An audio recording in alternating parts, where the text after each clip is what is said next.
দারুস sofa trust কর্তৃক আয়োজিত 3 দিন ব্যাপী তাফসীরুল কোরআন মাহফিলের সমাপনী দিবসে আজ এই লাখো জনতা একত্রিত হয়ে কয়েকবার দুরূদ ও সালাম পড়েছি। মেহেরবানি করে দুরূদ ও সালাম টুকুন সোনার মদিনায় পৌঁছায়া দাও। রব্বুল আলামিন এ মাহফিলের আয়োজন যারা করেছেন আর শোনার জন্য যারা এসেছেন, কিয়ামতের দিন এ মাহফিল আমাদের সকলের জন্য জাহান্নাম থেকে বাঁচার ওসিলা বানিয়ে দিও। या रब करम तू अगर करे वो बात दे जुबान को जो दिल पर असर करे। रब्बना तक़ब्बल मिन्ना इन्नका अंतस समीउल अलीम व तुब अलैना इन्नका अंतत तव्वाबुर रहीम। सुब्हान रब्बिका रब्बिल इज्जति अम्मा यसिफून व सलामुन अलल मुरसलीन আলহামদুলিল্লাহি রাব্বিল আলামিন। বগুড়া দারুস সোফা ট্রাস্ট কর্তৃক আয়োজিত 3 দিন ব্যাপী তাফসীরুল কোরআন মাহফিলের আজকের এই সমাপনী দিবসে সম্মানিত সভাপতি, বিশিষ্ট শিক্ষাবিদ, চিন্তাবিদ, জননেতা, বীর মুক্তিযোদ্ধা অধ্যক্ষ শাহাবুদ্দিন সাহেব, হাজারাত উলামায়ে কেরাম, প্রিয় বগুড়াবাসী এবং পার্শ্ববর্তী জেলা থেকে আগত সম্মানিত ভাইয়েরা, পর্দার আড়ালের মা এবং বোনেরা, সুপ্রিয় সাংবাদিক বৃন্দ, আসসালামু আলাইকুম ওয়া রাহমাতুল্লাহি ওয়া বারাকাতুহু। আমরা আল্লাহ সুবহানাহু ওয়া তাআলার দরবারে লাখো কোটি সেজদা পেশ করছি, সুজুদ পেশ করছি, বিনীতভাবে মাথা নত করে শুকর আদায় করছি যে মহান মাবুদ দয়া করে তার কোরআন শোনার জন্য এই বগুড়া শহরে সেন্ট্রাল হাই স্কুল ময়দানে আমাদেরকে একত্রিত হওয়ার তৌফিক এনায়েত করেছেন। আমরা বলছি আলহামদুলিল্লাহ। সকলে পড়েছেন, আবারও পড়েন আলহামদুলিল্লাহ। রব্বানা লাকাল হামদ হামদান কাসীরান তাইয়্যিবান মুবারাকান ফীহি ইয়া রাব্বি।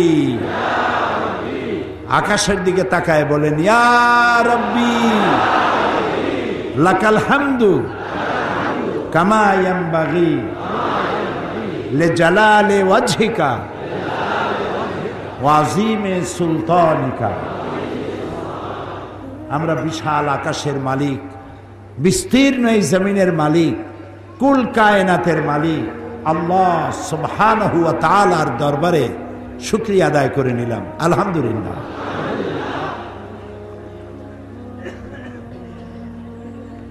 3 দিন ব্যাপী কোরআনে কারীমের মাহফিল, বিশাল ও আজিম মাহফিল।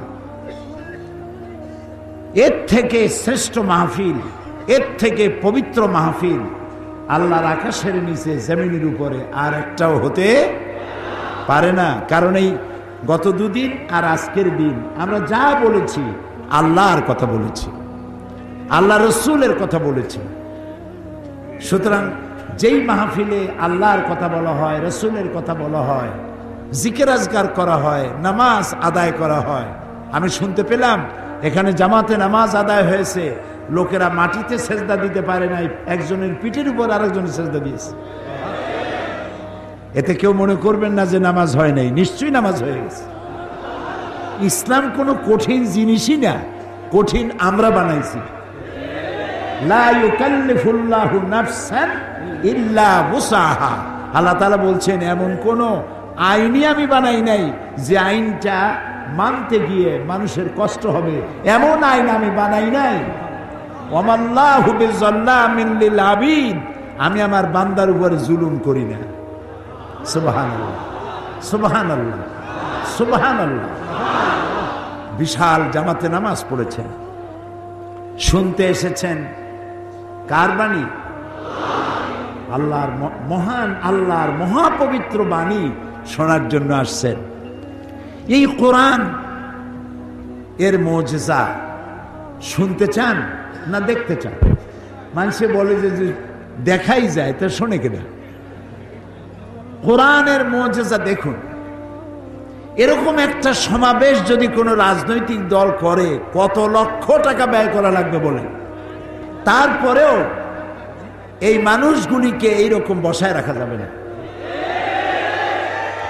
দাঁড়ায় থাকবে, সিনেমা দাম চাবাবে, চানাচুর খাবে, সিগারেটে ফু দিবে, কার কথা কেনা শোনে? তারপরে যদি আবার বাস ভাড়া না দেওয়া হয়, দুপুরের খাবারের প্যাকেট না দেওয়া হয়, তাহলে যা বক্তৃতা শুনছে পিঠির উপরে আদায় করে। তাকায় দেখেন তো কি জান্নাতের পরিবেশ। আপনারা বলেন, নামাজ পড়ে উঠছেন সবাই, এই দারুস সুফা ট্রাস্ট আপনাদেরকে বাস ভাড়া দিয়ে এনেছে? রিক্সা ভাড়া দিছে? ভটভটি আর নসিমন ভাড়া দিয়ে আনছে? খাইতে দিছে কেউ রে? সুবহানাল্লাহ।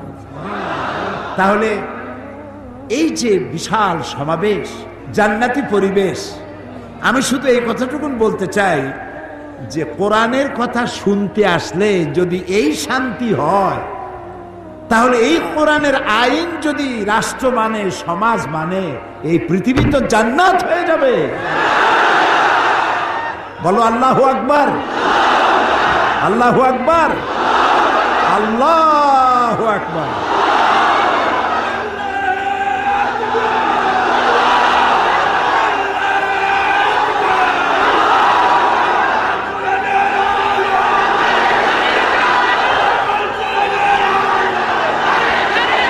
বাস বাস বাস বাস বাস।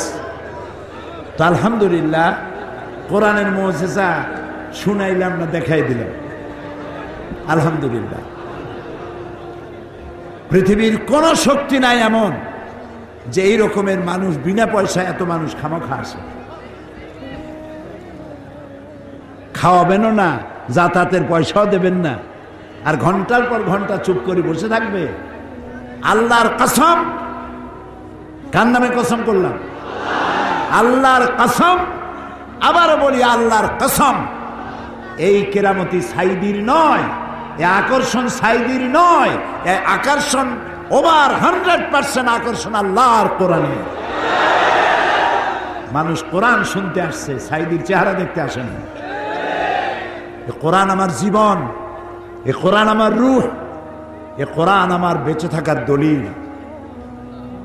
এই কোরআন আমাকে, আমার কষ্ট দূর করবে, এই কোরআন আমাকে শান্তি দিবে, এই কোরআন আমাকে দুনিয়ায় আরাম দেবে, এই কোরআন আমাকে জাহান্নাম থেকে বাঁচায় দেবে।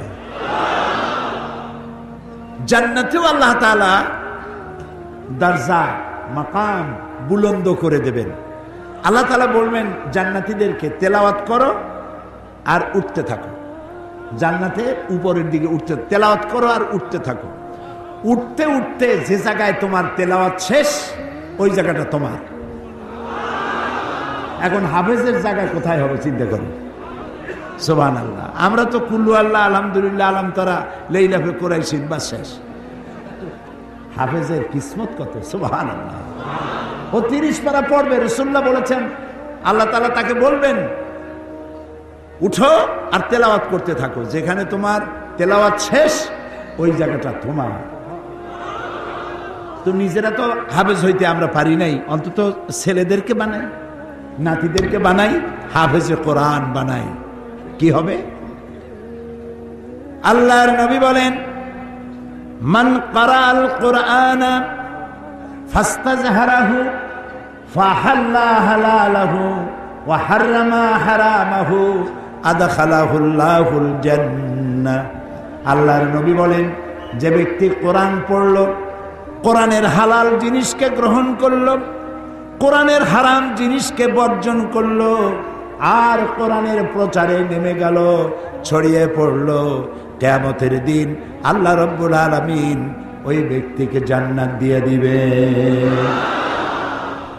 রাসূল বলেন, শুধু জান্নাত দিবেন না, আল্লাহ তারে বোনাস দিবেন।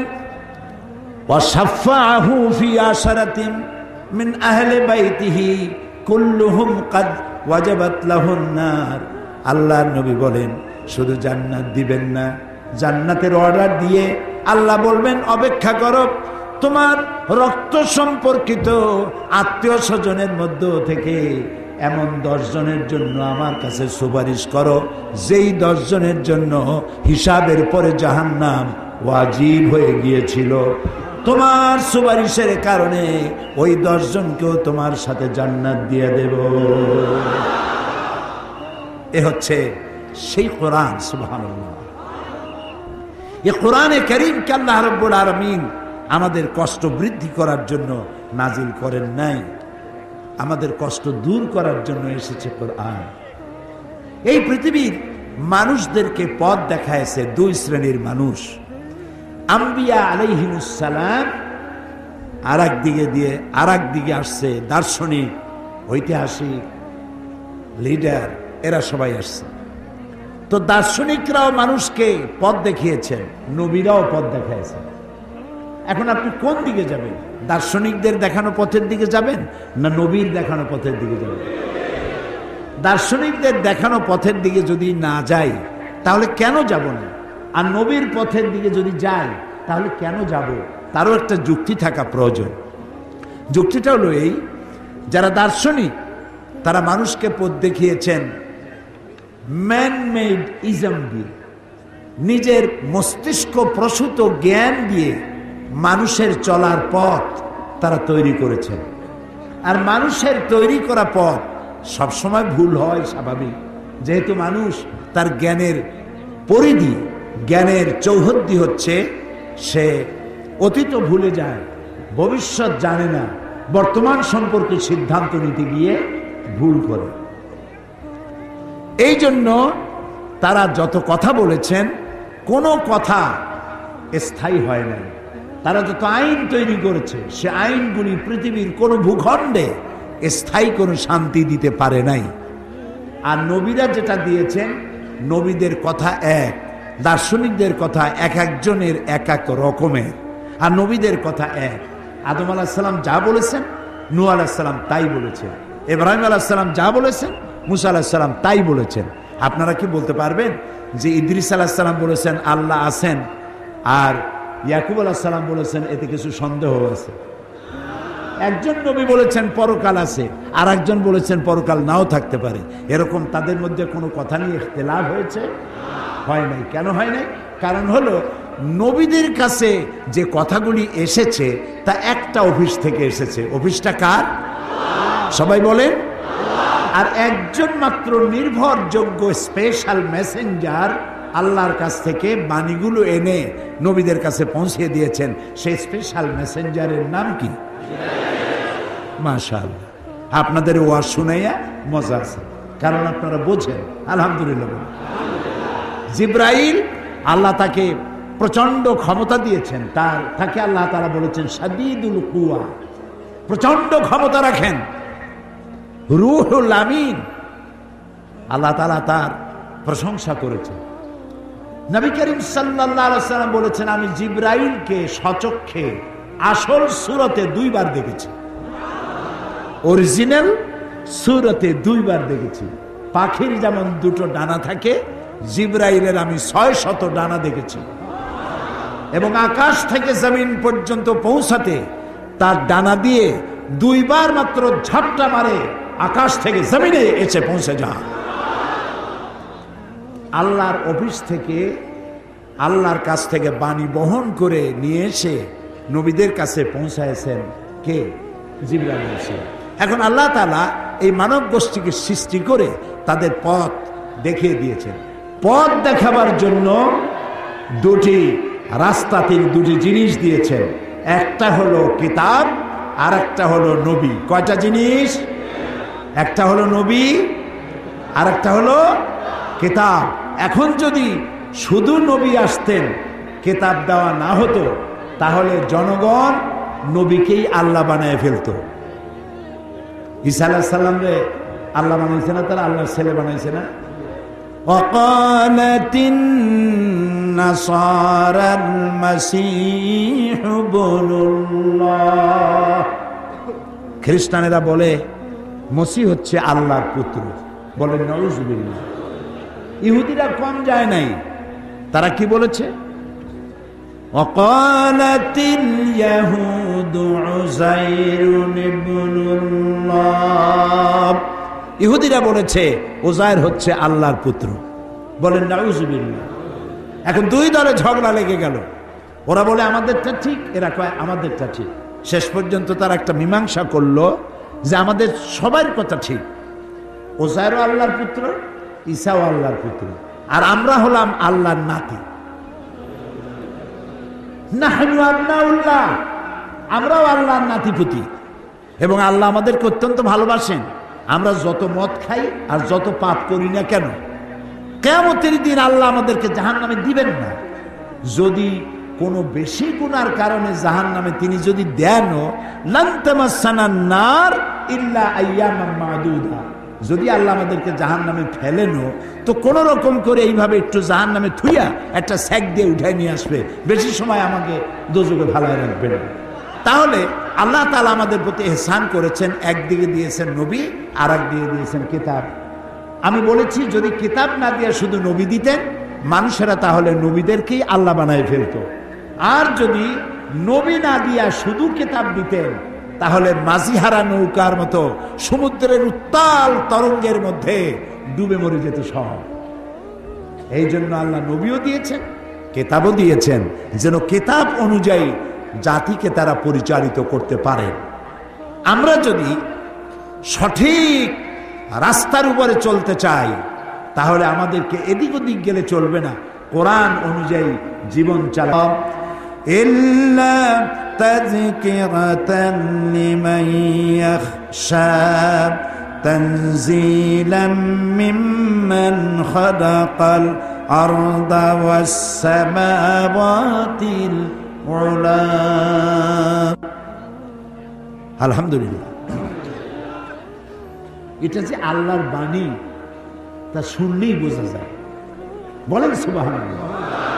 যারা মক্কা শরীফে গেছেন, যাদের টাকা পয়সা আছে, আমি তাদেরকে বলি হলিডে করতে ব্যাংকক, সিঙ্গাপুর, আমেরিকা, লন্ডন কোনো লাভ নাই। যায় পয়সা করে যদি বেশি থাকে, হলিডে করতে গেলে মক্কা শরীফ যাবেন রমজান মাসে, শুনবেন তেলাওয়াত শেখ আব্দুর রহমান আস-সুদাইস, সৌদ আশ-শুরাইন, আব্দুর রহমান আল হুজাইফি, আব্দুল্লাহ আল জাহমি যখন তেলাওয়াত করে তারাবির নামাজে, মনে হয় যেন কোরআন নাজিল হচ্ছে। সুবহানাল্লাহ। কোরআন এর থেকে মজার জিনিস পৃথিবীতে আর নাই। আল্লাহ তাআলা বলছেন, তাহা, হে নবী, মা আনসালনা আলাইকাল কুরআন লিতাশকা, এ কোরআন আপনার উপরের জন্য নাজিল করি নাই যে কোরআন আপনাকে কষ্ট দেবে। এটা ইল্লা তাযকিরা, এটা হচ্ছে নসিহত, উপদেশ। এটা হচ্ছে এমন উপদেশ, এই উপদেশ যে গ্রহণ করবে কে? লিমান ইয়াখশা, যে তার রবকে ভয় করে, আল্লাহকে ভয় করে যদি, তাহলে এই কোরআন তাকে উপদেশ দেবে এবং এই কোরআনের ওসিলায় দুনিয়া ও আখিরাতে সে শান্তি লাভ করবে। গতকাল আমি আলোচনা শেষ করতে পারি নাই। গতকালকের আলোচনা ছিল the scientific miracles in the holy Quran, কোরআনের মুজিজা, বিজ্ঞানময় মুজিজা গতকালকের আলোচনা ছিল। সেখানে সৌরজগৎ সৃষ্টি, পৃথিবী সৃষ্টি, পানি চক্র, এরপরে উদ্ভিদ বিজ্ঞান, প্রাণী বিজ্ঞান ইত্যাদি সম্পর্কে গতকাল আলোচনা করেছিলাম। আজকে গতকাল যেটা বাকি ছিল বলতে, সেটা আজকে বলা হবে। সেটা হলো মানব সৃষ্টি রহস্য। এই মানব সৃষ্টি রহস্য সম্পর্কে ডারউইন বলেছেন যে মানুষ তো মানুষ না, তো মানুষ কি? মানুষ হলো বানর। শুনছেন আপনারা? থিওরি অফ ইভলিউশন, বিবর্তনবাদ, এরা হলো, মানুষ ছিল বান্দর। তো এই বান্দর আস্তে আস্তে গায়ের পশম পড়ে গেছে, একদিন পাছা থেকে লেজও খসে পড়েছে, সেদিন থেকে মডার্ন মানুষ হয়েছে, লেসবিহীন মানুষ। কিন্তু এখানে 25,000 বছরের একটি মিসিং লিঙ্ক হয়ে গিয়েছে। দারুন সাহেব বলতে পারেন নাই লেজটা খসলো কোন বছরের কোন মাসে, এটা বলতে পারেন না। কোন জিনিসের সাথে কোন জিনিসের সিমিলারিটি থাকলে এটা ওটার পূর্বপুরুষ, তা কি করে বলা যায়? যেমন পাবদা মাছ দেখতে বোয়াল মাছের মতো। বগুড়ায় পাবদা মাছ পাওয়া যায় কিনা? দেখতে বোয়ালের মতো না? তো কোনো পাগল বলে নাকি যে পাবদাগুলি পুঁটি খাইয়া খাইয়া আস্তে আস্তে বোয়াল হয়ে গেছে একদিন? আচ্ছা, বগুড়ায় ছোট ছোট শোল মাছের ছোট সাইজ যেটা, ওটার কি বল? টাকি, টাকি মাছ। এই যে টাকি মাছ দেখে কেউ বলে যে টাকিগুলো ভিটামিন, প্রোটিন, ক্যালসিয়াম এইসব খাইয়ে খাইয়া শৌলে পরিণত হয়ে গেছে, কেউ বলে? বলে না। কোন পাগল কেমনে কইল যে বান্দর দেখতে মানুষের মতো, চোখ আছে, মুখ আছে, বান্দরামি করে বেশি, এটা হলো বান্দর, হলো মানুষের পূর্বপুরুষ। আচ্ছা, মেনে নিলাম 1 সেকেন্ডের জন্য মানুষের পূর্বপুরুষ ছিল বানর, 1 সেকেন্ডের জন্য মানলাম। তো বানরের প্রজাতি তো বিলুপ্ত হয়ে যায়নি পৃথিবী থেকে, আছে না বানর এখনো? তাও কথা কই না, আছে। তো এই বানরগুলি জঙ্গলে গিয়ে কেউ কি দেখেছেন হাত পাগুলা মানুষের মতো কেবল হয়ে উঠছে, বুক পর্যন্ত মানুষের মতো হয়ে গেছে, আরো কিছুদিন ভালো করে খাওয়াইলে তাড়াতাড়ি করে মানুষ হয়ে যাবে, এরকম হয়েছে? হয় না, কিয়ামত পর্যন্ত হবে না। যারা বলে মানুষ এসেছে বান্দর থেকে, হতে পারে ওরাই ওদের মাতামহ বা ওদের পিতামহ ওরাং ওটাং অথবা শিম্পাজি, আমাদেরটা না। আমাদেরটা, আমরা হচ্ছি মানুষ। আর আল্লাহ বান্দরের থেকে মানুষ বানাবে? আল্লাহ তাআলা তার কি ক্ষমতার অভাব আছে? বান্দরের থেকে তিনি মানুষ বানাবেন কেন? মানুষ তিনি তৈরি করেছেন। সর্বপ্রথম মানুষের নাম কি? আদম আলাইহিস সালাম। এবং তার থেকে তিনি তৈরি করলেন হযরতে হাওয়া আলাইহাস সালাম। সুতরাং দেখা গেল বিজ্ঞানীরা বলছেন থিওরি অফ ইভলিউশনের মাধ্যমে যে মানুষ হলো বাঁদরের জাত। এখন আমাকে জানতে হবে কোরআন কি বলে, কারণ আমি বিজ্ঞানের কোনো কথাই মানব না যদি কোরআনের সাথে তা কন্ট্রাডিক্টরি হয়, কোরআনের সাথে যদি সাংঘর্ষিক হয়। আমি বিজ্ঞান তখনই মানব যখন বিজ্ঞান কোরআনের সাথে তার সম্পৃক্ততা থাকবে। আর একটা কথা বলে নেই যে বড় বড় জেনারেল সায়েন্টিস্ট এবং মেডিকেল সায়েন্টিস্ট যারা, তারা কোনো দিন নাস্তিক হয় না। যারা পৃথিবী নিয়ে গবেষণা করে, মহাকাশ নিয়ে গবেষণা করে, চিকিৎসা বিজ্ঞানীরা মানুষের দেহ নিয়ে গবেষণা করে, ওরা জিন্দিগিতে নাস্তিক হয় না। তারা বলে যার কিসমত ভালো সে বলে আল্লাহ আছেন, আর যার কিসমত মোটামুটি অত ভালো না সে বলে কিছু একটা আছে, তা না হলে এত সুন্দর ডিসিপ্লিন ওয়েতে এ সব কিছু চলতে পারে না। এর পেছনে কোনো পাওয়ার, কোনো স্পিরিট রয়েছে যে শক্তি এটাকে পরিচালিত করে। এই নাস্তিক হয় কারা? নাস্তিক হয় সাহিত্যের টিচার, সাহিত্য গবেষণা করে, দর্শনের টিচার, দর্শন নিয়ে যারা লেখাপড়া বেশি করে। ইতিহাস পড়ে জানা যায় যে সাহিত্যিক আর দার্শনিক এদের মধ্য থেকেই নাস্তিক হয় বেশি। দর্শন বুঝতে বুঝতে শেষ পর্যন্ত বুদ্ধিজীবী হয়ে যায়। আর এত বড় বুদ্ধিজীবী হয় শেষে মাথায় চুলও থাকে না। প্রিয় ভাই সব, এবার আসেন মানুষকে আল্লাহ কি দিয়ে তৈরি করলেন, মানব সৃষ্টি রহস্য সম্পর্কে আল্লাহ তাআলা কি বলেন।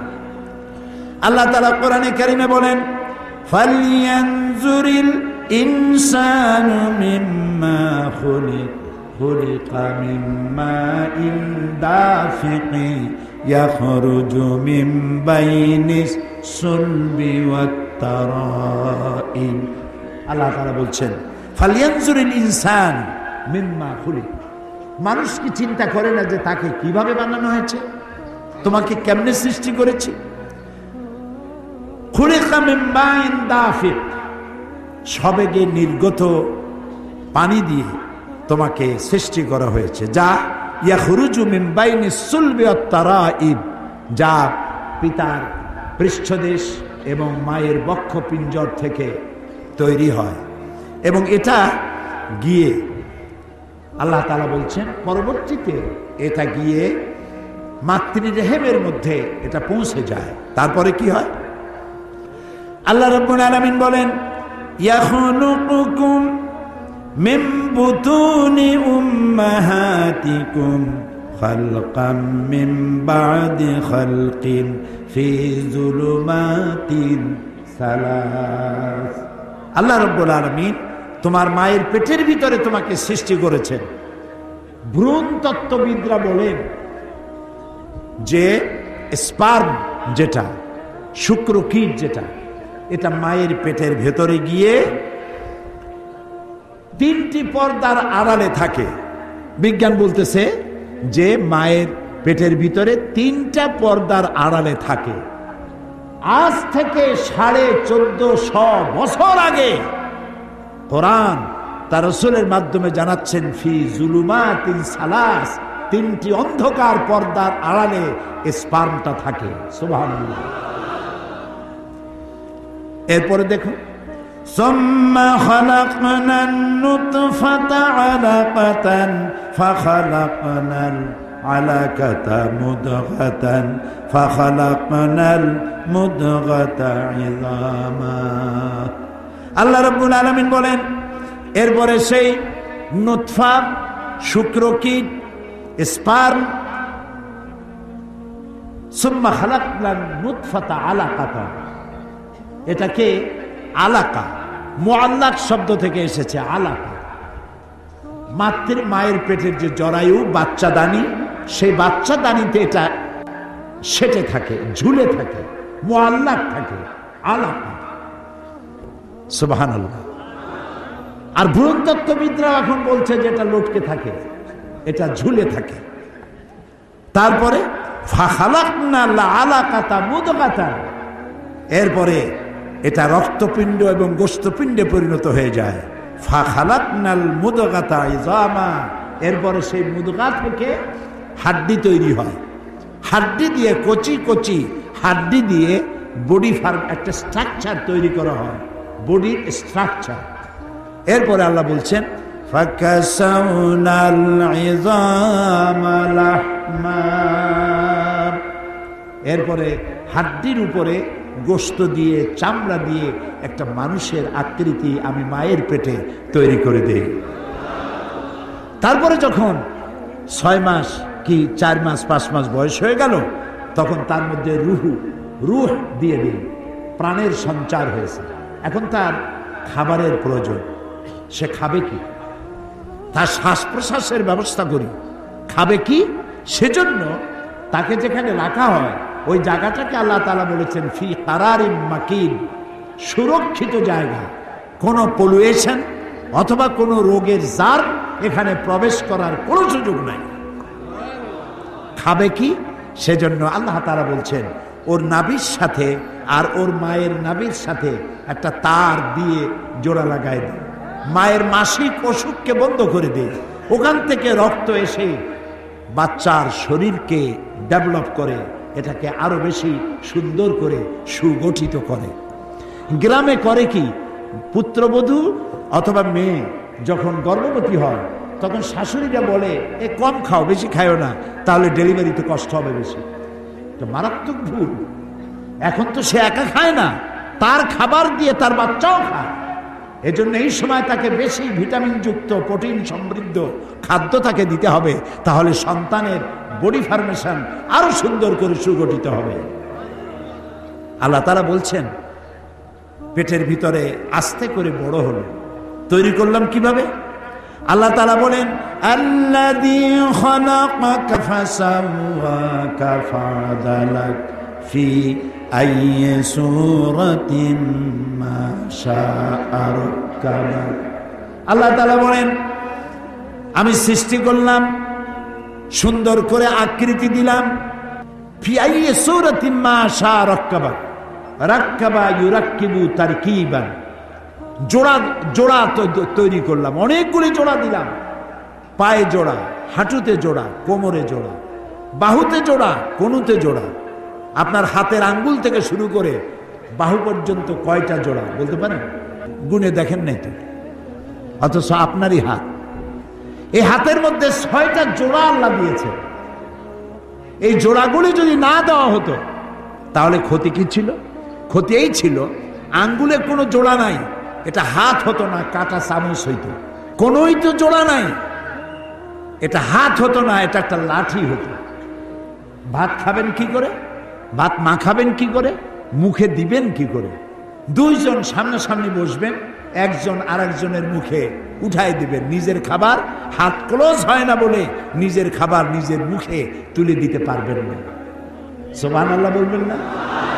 সুবহানাল্লাহ বলবেন না? আল্লাহ রাব্বুল আলামিন বলেন, সুগঠিত করলাম, সুন্দর করলাম, এরপরে মায়ের পেট থেকে মাস দিন যখন পূর্ণ হয়ে গেল,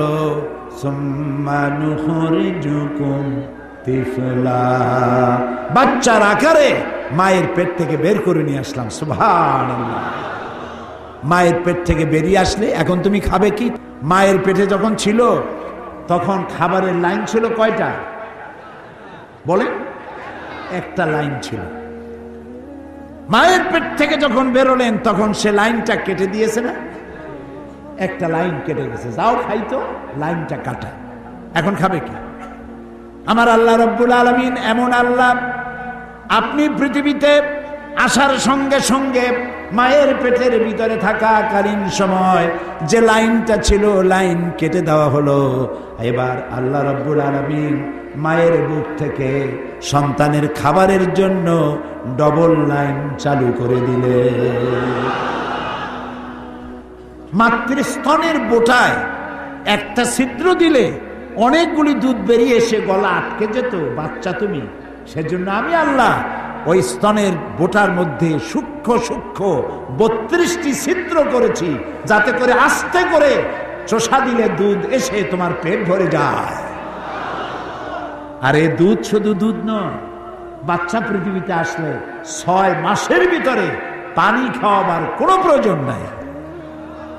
তাও সুবহানাল্লাহ কবেন না? মায়ের দুধ এটি, এর মধ্যে রয়েছে ফুড ভ্যালু, এর মধ্যে রয়েছে পানি, এর মধ্যে রয়েছে ক্যালসিয়াম, এর মধ্যে রয়েছে ভিটামিন, এর মধ্যে রয়েছে আয়রন, এর মধ্যে রয়েছে রোগের প্রতিষেধক, রোগকে প্রোটেক্ট করার মতো ক্ষমতা এই দুধের মধ্যে আল্লাহ তাআলা দিয়ে দিয়েছেন। সুবহানাল্লাহ। যে মায়ের দুধ খেয়ে বড় হলে, আহারে সেই মাকে ভুলে যেও না। এ মা হচ্ছে এমন মা যিনি বাচ্চাকে ঘুম না পড়াইয়া নিজে ঘুমান না, বাচ্চাকে গোসল না করাইয়া নিজে গোসল করেন না, বাচ্চাকে না খাওয়াইয়া নিজে খান না। অনেক লক্ষ্মী ছাড়া পুরুষ আছে স্ত্রীর কথা মতো মায়ের সাথে কথা বলা বন্ধ করে দেয়। অবশ্য বগুড়ায় এরকম নাও থাকতে পারে। এগুলো কপাল পড়া। এগুলো কি বলেন? কপাল পড়া। মায়ের সাথে কথা বন্ধ করছো। আবার কেউ কেউ বলে এই বুড়িটা মরে না কেন? ইন্না লিল্লাহি ওয়া ইন্না ইলাইহি রাজিউন। মায়েরে মরতে কও। তোমার যখন অসুখ হয়েছিল, টাইফয়েড হয়েছিল, চিকিৎসায় কাজ হয় না, সবাই ঘুমায় গেছে, তোমার মা তোমার কাছে বসে তাহাজ্জুদের নামাজ পড়ে সূরা ইয়াসিন তেলাওয়াত করে চোখের পানি দিয়া বুক ভাসাইছে আর বলেছে, আল্লাহ আমার জীবনের বিনিময় আমার বাসারে তুমি বাঁচাইয়া দাও, আমার কলিজার টুকরা সন্তানটাকে দয়া করে তুমি বাঁচাইয়া দাও। যে মা গভীর রাত্রে তোমার জন্য নিজের জীবনের বিনিময় বাঁচার জন্য দোয়া করলেন, সেই মাকে বলো বুড়ি মরে না কেন? নাউযুবিল্লাহ, নাউযুবিল্লাহ। প্রিয় ভাই সব, মা হচ্ছে একটা অক্ষর মা। আহারে, একটা অক্ষর মা। মনে হয় সারা দুনিয়ার সব মধু আল্লাহ একটা অক্ষরের মধ্যে ঢুকাই দিয়েছে। মা বিদেশ থেকে যখন সন্তান আসে, চাকরি বাকরি করে সৌদি আরব, কুয়েত, কাতার, সকলের চোখ থাকে বাক্সের দিকে, আমার জন্য আনছে কি। একমাত্র মা মুখের দিকে তাকায়, আহারে বাসার মুখটা শুকায় গেছে, খায় নাই কিছু, ও বাবা কখন খাইছিস। আর কেউ বলে, যিনি মা হারাইছেন তিনি বুঝবেন কি হারাইছেন। কেউ জিজ্ঞেস করবে না খাইছো কখন, ঠিক মতো জায়গা মতো পৌঁছে গেছো কিনা জিজ্ঞেস করে না।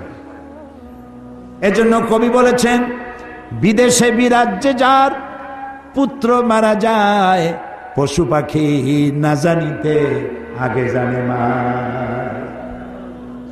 মায়ের কলিজায় টান লেগে যায়, সহ্য করতে পারে না। সুতরাং মায়ের জন্য আল্লাহ তাআলা দোয়া করতে বলেছেন, আমার কাছে দোয়া করো। কে দোয়া শুকাইছে? মা বাপের জন্য আমার কাছে দোয়া করো। আল্লাহ তাআলা বলেছেন, ওয়াকাদা রাব্বুকা আল্লা তা'বুদু ইল্লা ইয়াহু ওয়া বিল ওয়ালিদাইনি ইহসানা। তোমার রবের পক্ষ থেকে চূড়ান্ত সিদ্ধান্ত হয়ে গেছে, আমি আল্লাহর ইবাদত করার পর তোমার মা বাপের খেদমত করবে। সুবহানাল্লাহ। ওয়াকুল লাহুমা কাওলান কারীমা। আর মা বাপের সাথে অসম্মানজনক কথা কখনো বলবে না, মা বাপরে ধমক দিবে না, চোখ মোটা করবে না। অনেক ছেলে পেলে আছে মা বাপ মারে পর্যন্ত, চোখ মোটা করে তাকাও কার দিকে? আল্লাহ ইচ্ছে করলে তোমাকে অন্ধ বানায় দিতে পারে। এটা বেয়াদবি করার জায়গা নয়। তোমার মা যদি দুশ্চরিত্রাও হয়, তুমি তাকে ধমক দিতে পারো না। তোমার মা যদি মুশরিক হয়, কাফের হয়, তাও তুমি তাকে ধমক দিতে পারবে না। মায়ের মতো আদর করতে হবে, যত্ন করতে হবে, তার সেবা করতে হবে, তার কাছে দোয়া চাইতে হবে। তোমার জান্নাত তোমার মায়ের পায়ের তলে। সুবহানাল্লাহ। আল্লাহ রাব্বুল আলামিন দোয়া শিখাইছেন, বান্দারে তোর মা বাবার জন্য আমার কাছে দোয়া কর। রব্বিরহামহুমা কামা রব্বায়ানি সগীরা। পড়েন সবাই, রব্বিরহামহুমা কামা রব্বায়ানি সগীরা। আল্লাহ তাআলা আমার মা বাপ আমার অসহায় কালে আমাকে যে যত্ন করেছেন। আমরা অসহায় ছিলাম না, ক্ষুধা লাগলে বলতে পারতাম না যে মা ক্ষুধা লাগছে। পৌষ মাসের শীতে পেশাবের মধ্যে পড়ে আছি, পায়খানার মধ্যে পড়ে আছি, আমি বলতে পারি না যে আমি কষ্টে আছি। তা আমার অসহায় কালে আমাকে মারে নাই, ধরে নাই, আছাড় মারে নাই, আমাকে যত্ন করেছে। আহারে, আয় আল্লাহ, আমার অসহায় সময় যে মা বাবা আমাকে যত্ন করলেন, আদর করলেন, আমার মা বাবা আজ বার্ধক্যে পৌঁছে গেছে অথবা মারা গেছে, তাদেরকে তোমার রহমতের কোলে লালন পালন করো।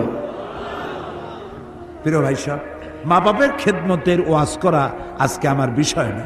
আমার বিষয় ছিল মানব সৃষ্টি রহস্য। দেখুন, আমাদের দেশে বিয়ের পরে যদি সন্তান 6 মাসের মাথায় যদি সন্তান হয়, লক্ষ্য করে শুনতে হবে, তা নাহলে কিন্তু মিস করবে। বিয়ে করেছে, 6 মাসের মাথায় গিয়ে বাচ্চা হয়েছে। শ্বশুর শাশুড়ি তো দূরের কথা, স্বামীও চিন্তা করে যে এই বাচ্চা বোধহয় আমার না, এত তাড়াতাড়ি বাচ্চা হইল কেন? কি বল? এখন বিজ্ঞানীরা বলছে যে না, 6 মাসের ভিতরে যদি সন্তান হয় তা তার স্বামীর সন্তান, বলতেছে বিজ্ঞান। কিন্তু কোরআন বলেছে 1500 বছর আগে। কি বলেছে? আল্লাহ রাব্বুল আলামিন বলেন, ওয়া হামলুহু ওয়া ফিসালুহু 30 শাহরা। হামলুহু ওয়া ফিসালুহু, গর্ভধারণ আর দুগ্ধপান সব মিলে 30 মাস। কে বলতেছেন? আল্লাহ। সব মিলে কয় মাস? 30 মাস। দুধ খাওয়াবে কয় মাস? হাওলাইনে কামিলাইন, 2 বছর। 2 বছরে কয় মাস হয়? এখন না তাড়াতাড়ি, ও অঙ্কে ফেল করে। 2 বছরে 24 মাস। তা আল্লাহ তাআলা আগে কি বলেছেন? ওয়া হামলুহু ওয়া ফিসালুহু 30 শাহরা, 30 মাস। 30 মাসের 24 মাস গেল দুধ খাওয়াইতে, থাকে কয় মাস? 6 মাস। এই 6 মাস গর্ভ, সর্বনিম্ন গর্ভের বয়স হলো 6 মাস। এটা বিজ্ঞান এখন বলতেছে, আর রাসূলকে দিয়ে আল্লাহ বলেছেন 1500 বছর আগে। পাগলেরা কয় কি বলে যে মুহাম্মদ সাল্লাল্লাহু আলাইহি সাল্লাম তো মধ্যযুগে আসছে, তখন বিজ্ঞান ছিল না। সেই যুগের কথাগুলি এখন কি মানা যায়? এখন বিজ্ঞানের যুগ। আরে বাবা, তোমার বিজ্ঞান গেছে কতদূর? আমি মাঝে মধ্যে বলি বিজ্ঞান গেছে কই? বিজ্ঞান গেছে কেবলমাত্র চাঁদে, মঙ্গল গ্রহে যাইতে পারে নাই। স্পুটনিক পাঠাইছে, আর প্রথম একটা কি পাঠিয়েছিল, নাম কি মনে আছে? হ্যাঁ, পাথফাইন্ডার। হ্যাঁ, এগুলো মনে রাখবেন, কাজে লাগবে, আমাকে অন্তত সাহায্য করতে পারবেন। তো পাথফাইন্ডার গেছে প্রথম, তারপরে স্পুটনিক পাঠাইছে। পৃথিবী থেকে 49 কোটি মাইল দূরে হলো মঙ্গল গ্রহ, 49 কোটি মাইল। সেইখানে গেছে পাথফাইন্ডার। ওটার 4-6 চাকার একটা গাড়ি, ওজন কম, ভিতরে ক্যামেরা আছে। ওটা গিয়া নামলো, নামার পরে সেখানে বসে সে ছবি উঠাচ্ছে মঙ্গল গ্রহে, আর ছবিগুলিকে ট্রান্সমিট করছে ওয়াশিংটনে অথবা হিউস্টনে, নাসা। হিউস্টন ইউনিভার্সিটিতে আমি প্রোগ্রাম করেছি, এবং হিউস্টন ইউনিভার্সিটির কাছেই হলো মহাশূন্য গবেষণাগার। নীল আর্মস্ট্রং, মাইকেল কলিন্স যে রকেটে করে চাঁদে প্রথম অবতরণ করছিলেন, সেই রকেটও আমি উঠছি, এবং ওই চাঁদের মধ্য থেকে তারা মাটি নিয়ে আসছে।